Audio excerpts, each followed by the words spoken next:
Brought to you by Agilus Diagnostics.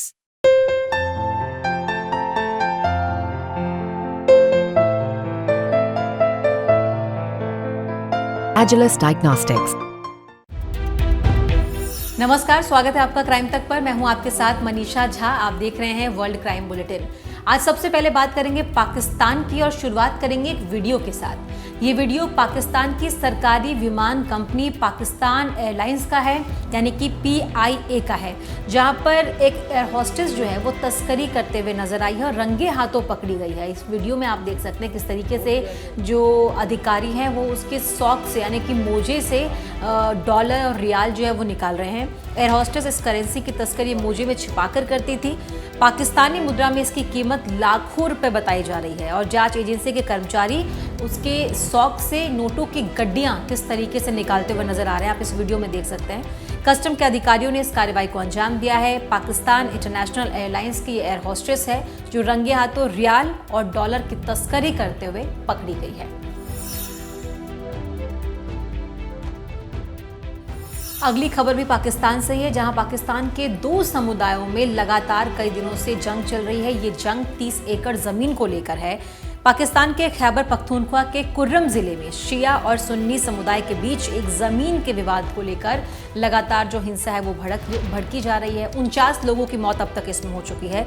200 से ज़्यादा लोग अब तक इस हादसे में, इस हिंसा में घायल हो चुके हैं। 30 एकड़ ज़मीन को लेकर ये विवाद है। इसके मालिकाना हक को लेकर कुर्रम जिले के बुशहरा गांव में 2 समुदाय जो है वो आपस में लगातार कई दिनों से भिड़े हुए हैं, लगातार जंग कर रहे हैं। 2 कबीलों के बीच का ये विवाद है।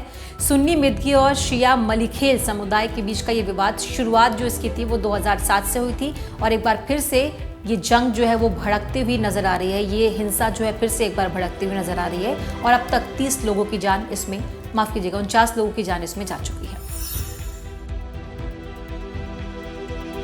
और अब बात करेंगे बांग्लादेश की। बांग्लादेश में एक बार फिर से हिंसा भड़कती हुई नजर आ रही है। प्रधानमंत्री शेख हसीना ने माफी मांगने के अल्टीमेटम को नजरअंदाज कर दिया, जिसके बाद से छात्रों का गुस्सा और ज्यादा भड़क गया है। फिर से वो एक बार सड़क पर आ गए हैं, प्रदर्शन कर रहे हैं और ये प्रदर्शन लगातार ये हिंसा में तब्दील होती जा रही है, हिंसक होता जा रहा है। स्थानीय छात्र अपने नेताओं की रिहाई की लगातार मांग कर रहे हैं। पहले भी कहा था, अल्टीमेटम दिया था कि उनके नेताओं की रिहाई की जाए, नहीं तो फिर से वो सड़क पर उतरेंगे। बीते रोज ये जो हिंसा है थोड़ी सी शांत हुई थी, लेकिन एक बार फिर से बांग्लादेश की सड़कों पर ये छात्र अपनी मांग को लेकर, नेताओं की रिहाई को लेकर फिर से हिंसा कर रहे हैं, फिर से प्रदर्शन कर रहे हैं। और अब बात करेंगे चीन की। चीन के तूफान गेमी ने एक बार फिर से लोगों की मुश्किलें, लोगों की मुसीबतें बढ़ा दी हैं। अब तक इसमें 22 लोगों की जान जा चुकी है। बीते रोज ही 7 लोगों की जान इसमें और गई है। ये सभी मौतें हुनान प्रांत में हुई हैं।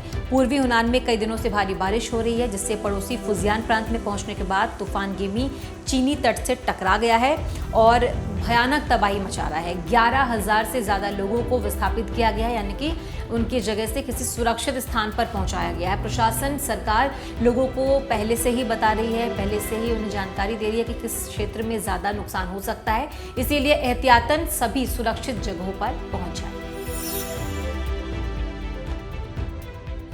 इजराइल और हिजबुल्लाह के बीच जंग शुरू होने के खतरे से पहले ही भारत ने लेबनान में रह रहे भारतीयों को सलाह दी है कि वो जल्द से जल्द वापस लौट आएं। राजधानी बेरूत में स्थित भारतीय दूतावास ने लेबनान में रहने वाले और वहां जाने का प्लान बना रहे भारतीयों को सावधानी बरतने के लिए कहा है। सावधान रहने की उन्हें जरूरत है। शनिवार को इजराइल के कब्जे वाले गोलन हाइट्स पर ईरान समर्थित मिलिशिया हिजबुल्लाह ने कथित तौर पर हमला किया था। इस हमले में 12 नागरिकों की जान चली गई थी।